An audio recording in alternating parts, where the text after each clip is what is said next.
Welcome to Attican Plays Railroad Corporation. All right, hi, this is Attican and welcome to Series 11, Episode 1 of Railroad Corporation Civil War DLC. We're going to go back and replay the campaign and make things a little tighter. We're going to be, as you can see, you'll see right here, we're going to be a freight-only company. That makes the game way more difficult. So we're going to only haul freight and see if we can't get through all the missions without any passengers or mail. Now, if you haven't watched the Series 10, I would advise you to go back and do that. I'll put a link in here to that. You should watch that series first because that's more the quote normal unquote way to play the game using passengers and mail and everything at your disposal. And we got through that, and if you're new to the game or if you don't understand these missions or whatever, it would be very good to go back and watch those videos and catch up with us because I'm not going to explain everything about the missions or fundamentals of the game or whatever in this series. I'm just going to play what is really a little more advanced style of playing where you really do industries right off the bat. So we're going to have a look around and see what can we get into that works. And what we have to do now, since we can't just run our passenger mail lines, we've got to find a way to come up with industry that can help us and where we can make money, but at the same time we don't get in that very tricky situation where we're buying goods before we can sell them, because eventually, if you're doing that too much, eventually in this game, you will come to this point where a whole bunch of trains buy at the same time, or one right after the other, and you go broke. So we have to come up with a way to do this without going broke, obviously, and without doing a lot of buying. So what I'm looking at here are these ports over here. We've got a great starting spot up here in Manchester. And we've got a port up there in Portsmouth that, we're right here in Boston. We've got one in Boston. I was trying to see if there's actually an open slot there. But in Boston, there's a textile, a port. And the port imports cotton and saltpeter and exports, the one we care about, textiles. So what I'm looking at is we could import the cotton. We'd have to buy it, but then we could export the textiles and make a lot of money on it, and make really good money on it. And the good news is there wasn't an open land slot in Boston. That would have been ideal. I would have loved that, but without that, we're going to have to do it a different way. What I want to do is buy land, because land you can always get at a reasonable price. Your guys will bid you up. I've done this a few times now. You'll pay that price right there, $22,500 every time you try to buy a piece of land. It's just programmed that way. That's how many times they bid you up. So now if we buy the land, now we will be able to construct businesses. So I wanted to get that guy there. He's going to help us with our expenses. And then I wanted to set up the finance department for sure. And then what we're going to do is set up textiles in Manchester and import the cotton into the textiles and then sell the textiles, export the textiles in Boston to start with. So see, we could build that. It only costs us $22,500 over the standard price. So it only costs us an extra $12,500 over what it would be if we had no competitors. So we've sort of eliminated the competitors who will drive your prices up off the charts. So now I'm thinking, okay, well, we can run a bunch of trains, and we're actually goofed up here, but I'll fix it. We can run trains where we're going to pick up our textiles in Manchester, sell them in Boston, pick up cotton, and put that in our textile mill up in Manchester. So that's what this first train's going to do.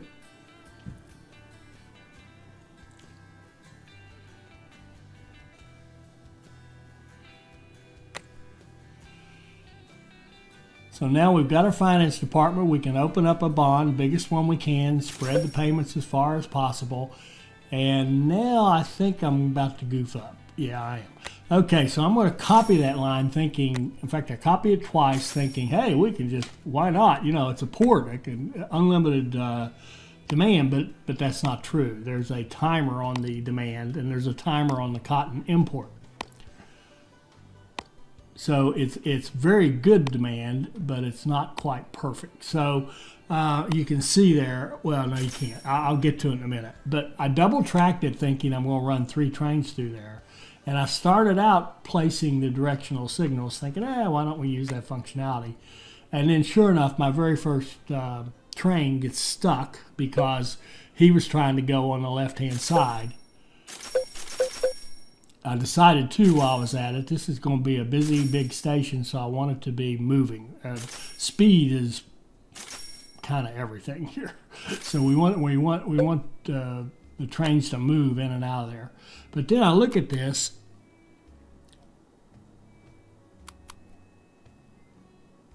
and once I get this set, I look at it, and old T1 just won't go anywhere.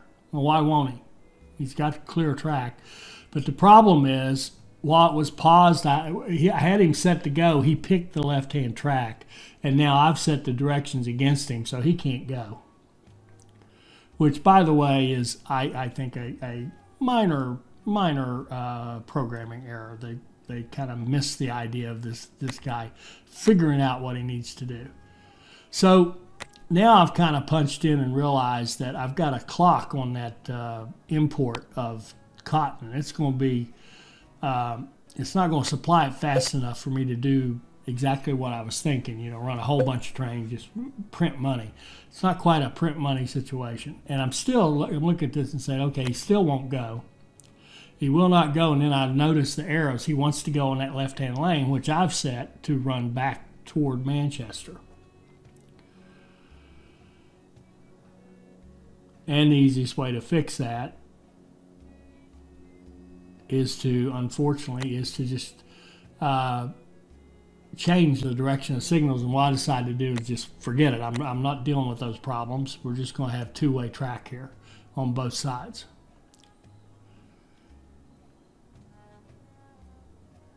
And our 2 trains we've set up that way go down here. Now we've gone negative, so I'm going to take a loan on the property we own so we can, you know, stay positive, not pay those overdraft fees. T1 has loaded up and headed back. He's hauling 4 cotton. And T2, you can see, is slow, and this is where I kind of punch in and realize, hey, wait a minute, I don't have an unlimited supply or unlimited demand here.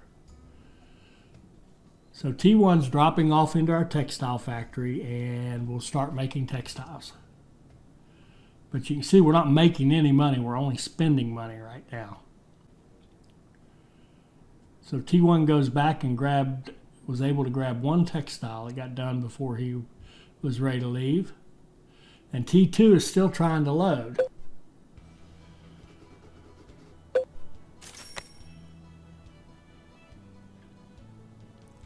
So now I've got a circumstance where I've got 2 trains waiting to load on cotton, nothing happening, no money being made. Not a perfect situation.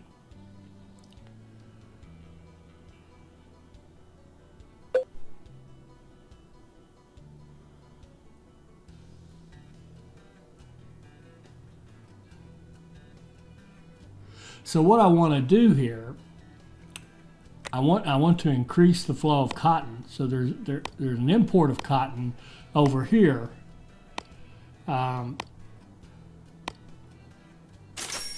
Whatever city it is, Portsmouth. In Portsmouth, there's an import of cotton. So I'm going to switch this around a little bit so that we've got cotton flowing from both sides. So I decided to let T2 go with just the 2 he's got. T1 will stay down there and try to load.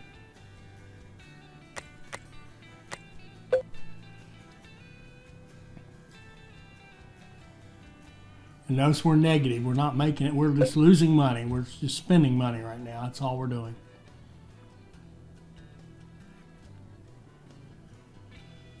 So I decided to get some cash back. I lost 13 grand on that deal by buying a train I didn't want, but that's okay. So now I'm going to switch up to T2. First of all, have him go up and dump the 2 cotton he's already paid for. And T1 has finally gotten a full load.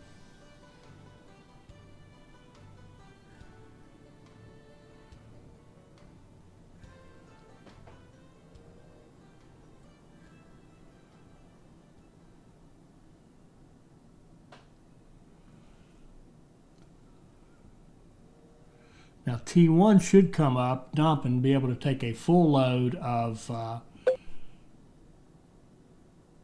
product back down to Boston, so we could actually make some money for the first time.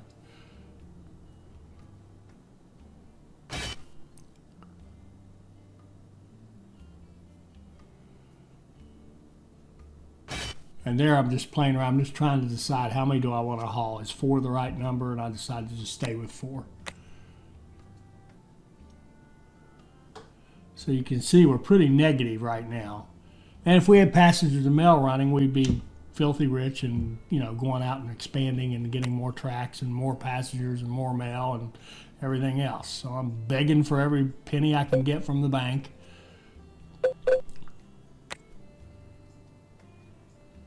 But here we go. Now here we're going to get 11,000, about 44 plus, about 45 grand in revenue, which we badly need.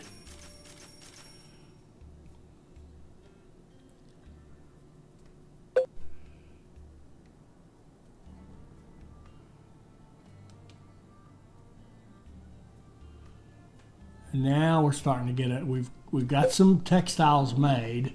So T1 can have another good run after this.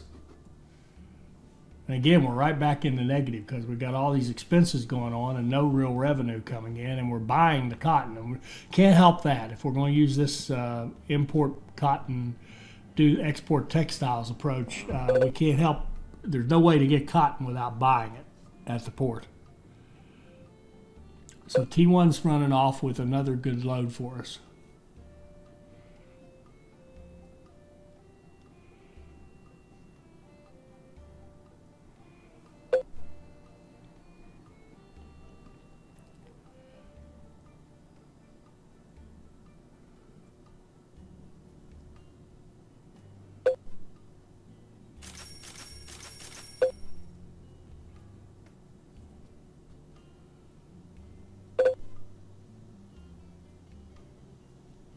But you can see we're right back to negative. We're not even making a profit yet.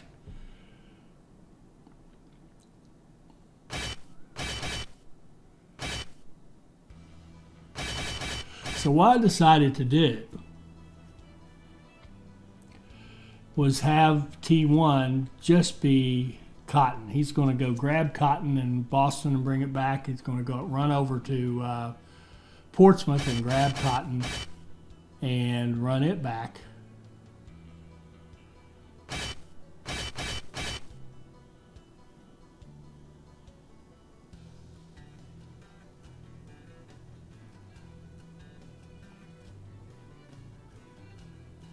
And I'm not sure why it took me so long to figure out that I had these cities out of order.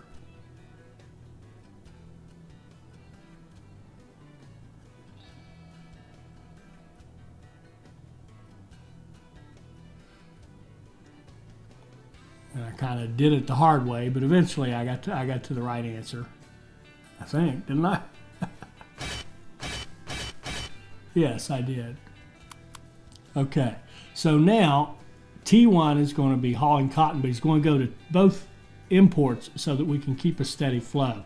In other words, there'll be enough time for the cotton to build back up at each of the ports before he can get there. And now we're going to have T2 just be our profit train. He's going to just pick up textiles and run them to Boston as fast as he can. Now, we could have him optionally grabbing cotton down there, but I didn't want to get in a situation where he's up there trying to unload cotton. Maybe we've got too much piled up or whatever. I just want him to keep running because he's going to make our money. So T1's going to lose money going down the road. T2's going to make money, but T2's going to make more money than T1's going to spend. That's the idea.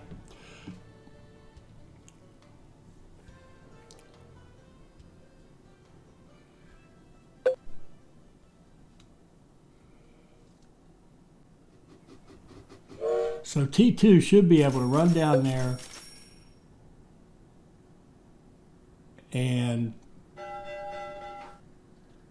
sell textiles fast as he can. As fast as he can come up there, we should be able to keep 4 in our factory at all times at least, and he can run up there, grab the textiles, sell them at 45 grand a pop trip, and life is good. So now we've got the start of an economy. We're a long way from having anything worth having, but we've got the start. We're making money now.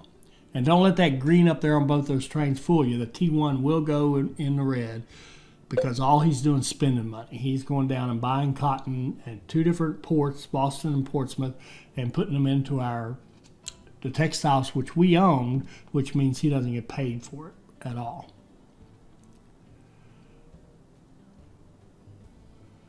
But it's okay as long as old T2 can keep running steady deliveries of 45 grand. All right, so we've got our initial setup going, and we're actually making money now in spite of having an open bond and open loans.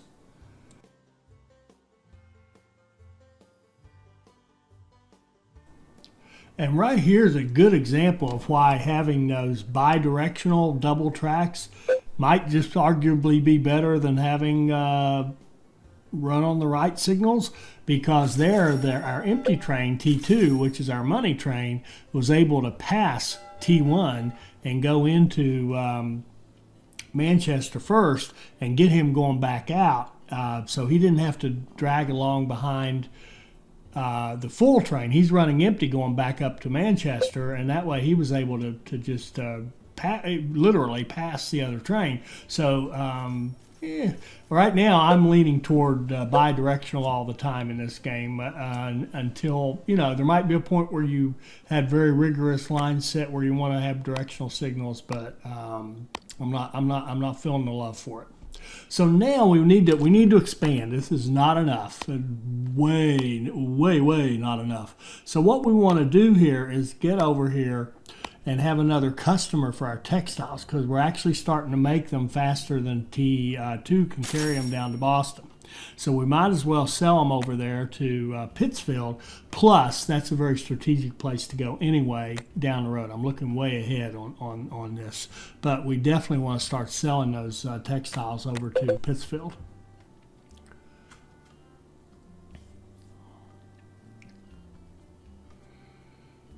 Now, the recrusting wood, we'd love to do that. Wood is an easy one. You just, pick it up, drop it off, but we're just not ready. We're not ready to do contracts yet. As you can see in our funds, we're just barely coming out ahead right now.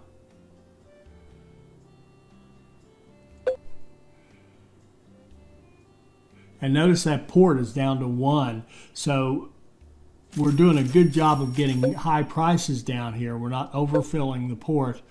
So good deal there. And now we can set up a train to grab some more, because our factory really is producing faster than T2 can carry it. And we're going to start hauling textiles over to Pittsfield.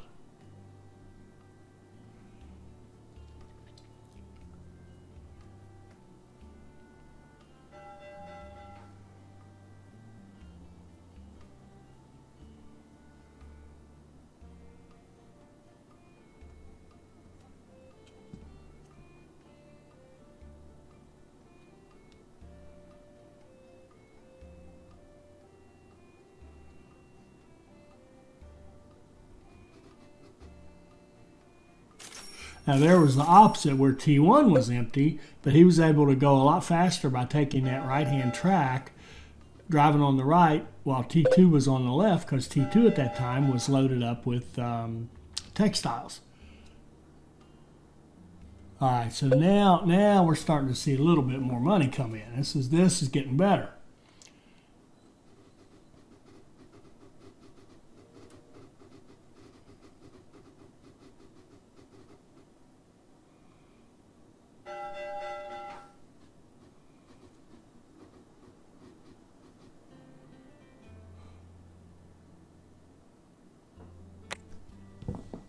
All right, so now we want to start expanding our business and getting into something else. We want to get into the wood, the lumber, the paper. So we're going to go up here to Marlboro, to the logging.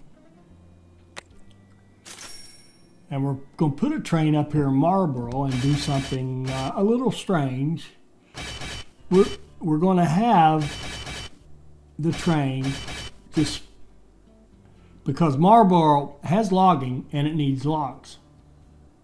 Beautiful. So what we're going to do is have our train go up there, just grab logs, sell them, and do that until Marlboro is filled up with logs. Now you might think, well, that's ruining your prices. Yes, it is. But we are selling that stuff so quickly, and we need a cash injection into our business. So again, we can't do that meat yet. We're not ready. But we absolutely want to get up there. So what will happen is we paid $26,000 for a John Bull, and we ran some track and went up to Marlboro. Now what that John Bull is going to do is go up there and just quickly buy and sell wood at Marlboro for a profit, and he's just going to quickly turn a very fast profit and basically pay for himself. So watch what happens here. Buys 4, sells 4. Buys 4, sells 4. So he's just racking up money. Look at our money just racking right back up. So there we go. Now we've got some quick money there. It won't take him long. Logs are pretty productive. It won't take him long to fill up that place with logs, and we'll just put him on something else. Now what we can see is there's a port in Portsmouth. The port in Portsmouth also takes paper. Well, guess what they produce down here at our sawmill? They produce paper. So we didn't buy the logs, but what we'd like to do is own the sawmill. That would be excellent.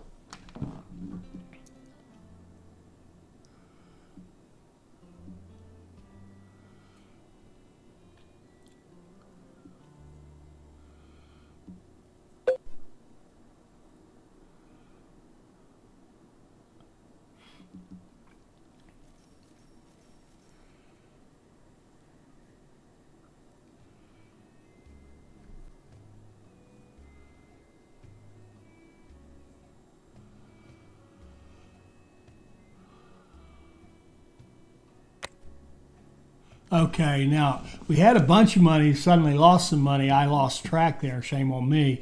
We closed out our bond, which is great, but it shouldn't have happened without my knowledge. I mean, I should have been on top of that better. But at any rate, now we can open a bigger bond, and now we can buy that sawmill, because that's what we want. We want to own that sawmill. And they're going to make it tough on us. But we've got some money because we just opened up a bond. Okay, we're going to take that sawmill. So now we own the sawmill. Now, bad news about that is we're going to be buying logs and delivering them now to the sawmill. See, now that we've got it done, it's finished off that quick sell up to Marlboro. Now we can run the line we really wanted to have at the end of the day anyway, which is down here to Pittsfield.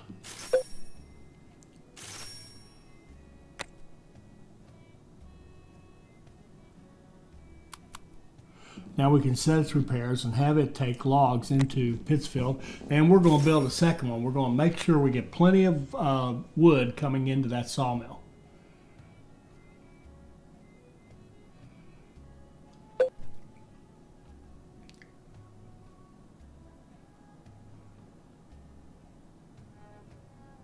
So I notice old T1 is grabbing textiles going to Pittsfield. So he's practically back there anyway. So let's have him load up with paper and take that back to the warehouse to export in Portsmouth. We'll make them optional so he doesn't slow down for it. So he'll always have the textiles, and usually have the paper. Here's a case this particular run he won't, of course. And if I'd been really paying attention there, I would have stopped him and said, oh, why don't you just skip the paper delivery this time and just go back to Manchester, but I didn't. Shame on me. All right, so now we've got 2 trains coming down here to our mill. So what we want to do is once we get a little more money, we want to start selling the stuff that's being produced in that sawmill. We'll pass on that wheat.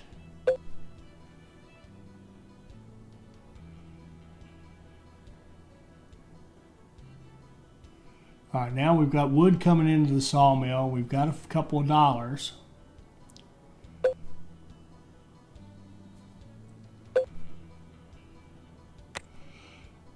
Now we're going to use that same technique. We're going to go to the sawmill. We're going to buy lumber and then sell it to Pittsfield. So we're going to quickly sell off the lumber that we can as fast as possible to get some quick cash.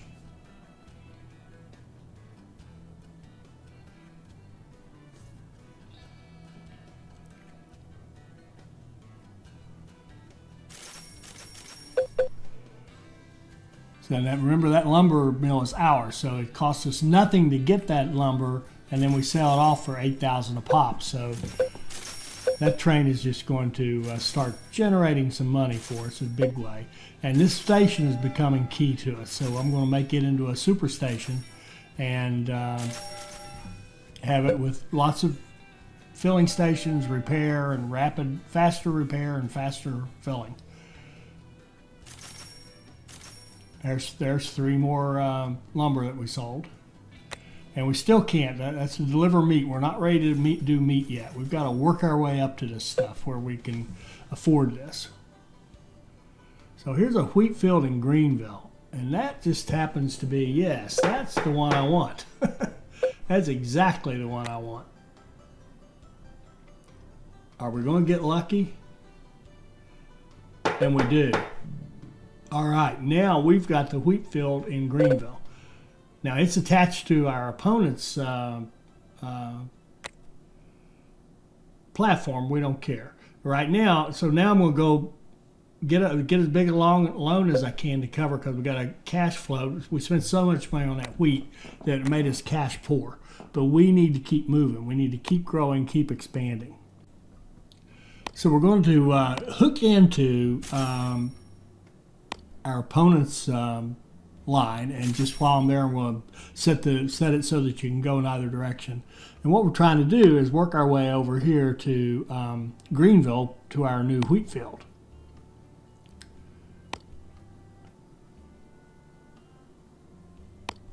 So we'll hook it into his line to give us the ability to quickly get over there without spending too much money on the track. And now we can go over here, and we're going to do that same little trick. We're going to sell. We're just going to load up wheat and sell it to Greenville as a quick way to get cash to kind of pay us back for the train and the station and the track that we had to lay.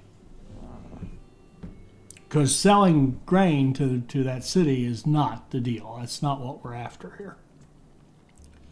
You'll see what we're after soon enough.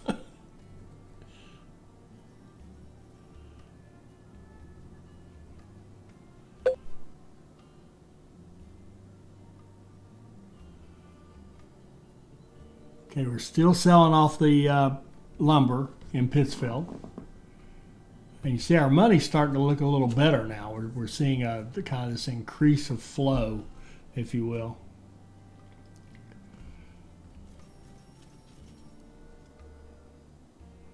So there you can see up there on the upper left, you can see that Greenville train loading up and selling as fast as it can.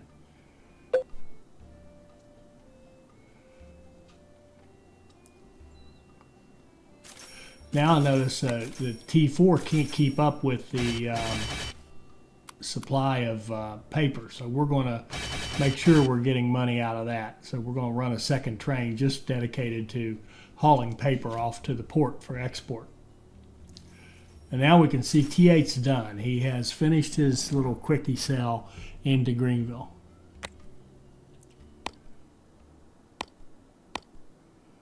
So now we're going to get to why the reason we really wanted that wheat.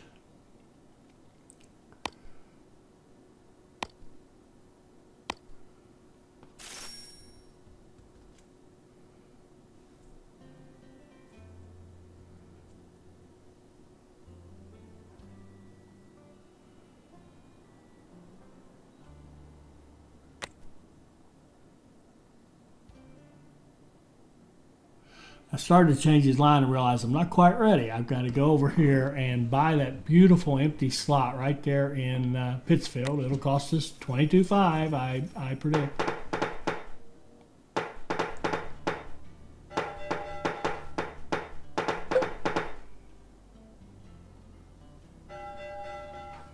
Okay, now they're asking for 28 carriages of wood. We can do that. We are set up now to actually do that. Okay, so now we bought that land. Cost us surprisingly enough $22.5. So we need to deliver 28 wood to Albany.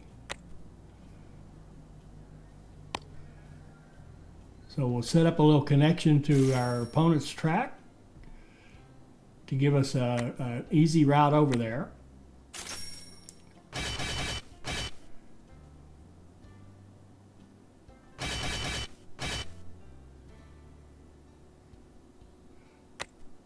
And we're going to give that a color, give it a little color to mark it as a contract train, and give it a buddy to run. And the nice thing is when you copy it and then they have a color on them or a note, it copies with the when you make the copy of the train, you get the same thing. So that's kind of nice. So we will have a couple of trains working on that contract for us. And now we're going to put what we've been after all along, as well, as soon as we have the money, as soon as we have the funds, we're going to build a farm in Pittsfield.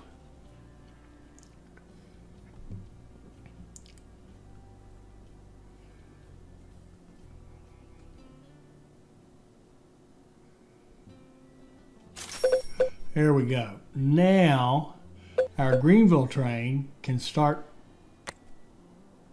bringing stuff to our farm.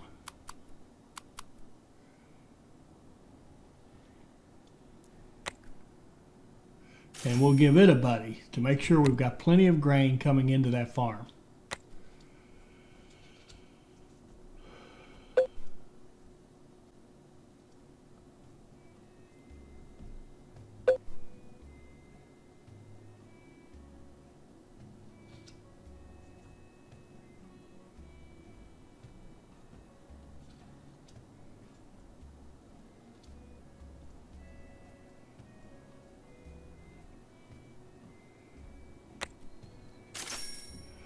Now, to give us some quick cash, we're going to use that same little trick. We're going to buy and sell the meat in Pittsfield as quickly as it's made until we have Pittsfield filled up with meat.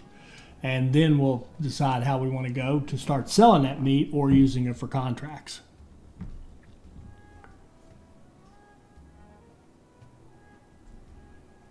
There you can see our wood trains heading over to Albany. And you see the little red popping up behind them. We're paying for the use of the opponent's track.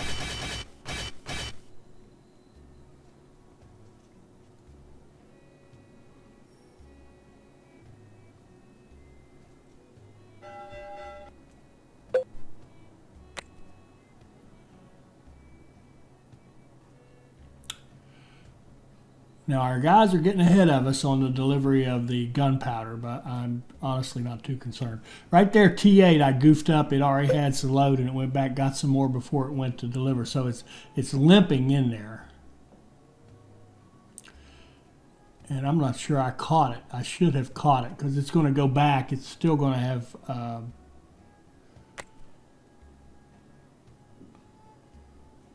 it's not that one. It's the next one. Did I miss it again?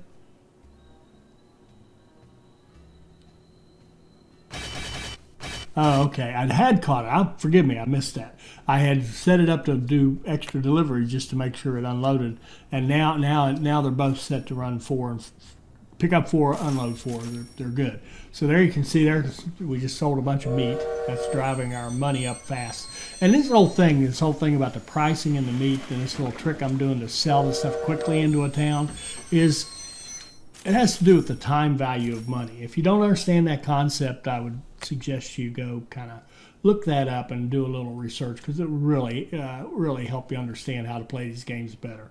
Now this that wood guy, we can get our wood cheaper. Weren't able to buy the logging, so that's great. He's going to give us a 40% discount on the wood. So now it's going to cost us less to run it, and we'll just make even more money. So that was a really good hire right there. And that is going to do it for this episode 1. I think I know, broken record, really great start. Much harder than running passengers and mail, but much more interesting too. I hope you enjoyed this. I hope it'll help you become a better player, and I hope you'll join us for our next Railroad Corporation video. Thank you.